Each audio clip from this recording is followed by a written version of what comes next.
ቢያንስ በረመዳን አራት ነገሮችን አብዙ አራት ነገሮች ላይ ትኩረት አድርጉ ብለውናል ይላል ሰልማን። ኸስለተን ሁለቱ ነገሮች ቱርዱነ ቢሂማ ረበኩም እነሱም በሰራችሁ ባበዛችሁ ቁጥር ጌታን ታስደስቱባቸዋላችሁ አሉ። ወኸስለተን ሌሎች ሁለቱ ደግሞ ላገና ለኩም አንሃ እናንተ ቢአህር ሐጃ ናችሁ በጣም የሚያስፈልጋችሁ ናችሁ ባታቁ እንጂ እነሱን ተው ቢሏቸው እንኳን አትተውም ነበር አሉ። አመል ኸስለታን ኢለታን ቱርዱነ ቢሂማ ረበኩም ጌታችሁን የምታስደስቱባቸው ሁለት ተግባራት የተባሉት የመጀመሪያዎቹ በጣም ቀላል ናቸው ግን ትዘነጓቸዋላችሁ። ምንድነው እሱ? ፈሸሃደቱ አላ ኢላሃ ኢላላህ ተጅዲድ الإيمان ኢማንን ማደስ ያስፈልጋል። ቅድም ያልነው ማለት ነው። ረመዳን መጣ ኢማኔን እንዴት ልደስ ነው ቤቴን እንዴት ልደስ እንዴት ቀለም ልቀባ የሚለው ተዛ በፊት ኢማኔን እንዴት ልደስ በወንጀል ቆሽሻለሁኝ ረመዳን እንዲቀበለኝ ምን ማድረግ አለብኝ ብላችሁ ራሳችሁን ጠይቁ። ተሁሉም በፊት አቂዳዬ ትክክል ነው ወይ አላህ በሚወደው መልኩ ተሽርክ ተቢድዓ ተኹራፋት ተማዓሲ እንዴት ጸዳለሁኝ ብላችሁ ላኢላሃ ኢላላህን እንዲያድስ አዲስ እንደሚሰልም ሰው ላኢላሃ ኢላላህ ትላለህ ከልብህ ማለት ነው።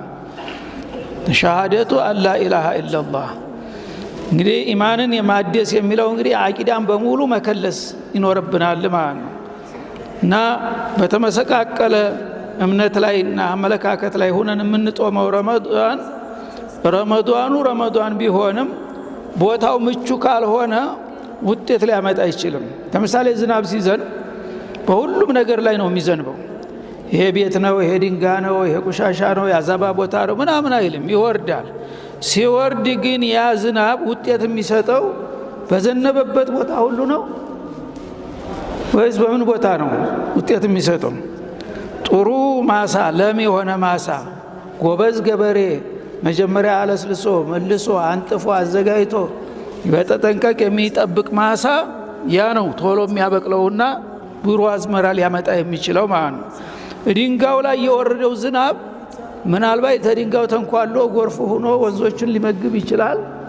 ድንጋው ግን ምንም አይጠቀም ዝናብ ስለወረደበት። ለምን? ዝግጁ አይደለምና ለመቀበል ማለት ነው። ድንጋይ ዝግጁ አይደለም። ቆሻሻ ቦታ የወረደው ዝናብ የብሱን አካባቢውን ያገማብናል ማለት ነው። የበለጠ እዛ ቆሻሻ ቦታ ላይ ዝናብ ሲወርድበት ጭምልልቁ ነው የሚወጣው ማለት ነው። በመጥቀም ፈንታ ይጎዳል፣ የበሽታ መነሻ ይሆናል። እና ረመዳኑ እንግዲህ እንደዛ ነው ማለት ነው። መጀመሪያ የተበላሸ አቂዳ ካለን ሽርክ ካለብን ለምሳሌ በቢድዓ ተጨማልቀን ከሆነ በሙኻለፋት ከሆነ ያ ነገር ቢወርድም ምንም የሚጠበቀው ውጤት ሊመጣ አይችልም። አህል አይደለንምና ዝናቡ ወርዶ ነበረ እኛ ግን በዝናቡ ለመጠቀም ዝግጁ እስካልሆን ድረስ ኢማን እስካልታደሰ ድረስ ውጤት አይሰጥም ይሉናል።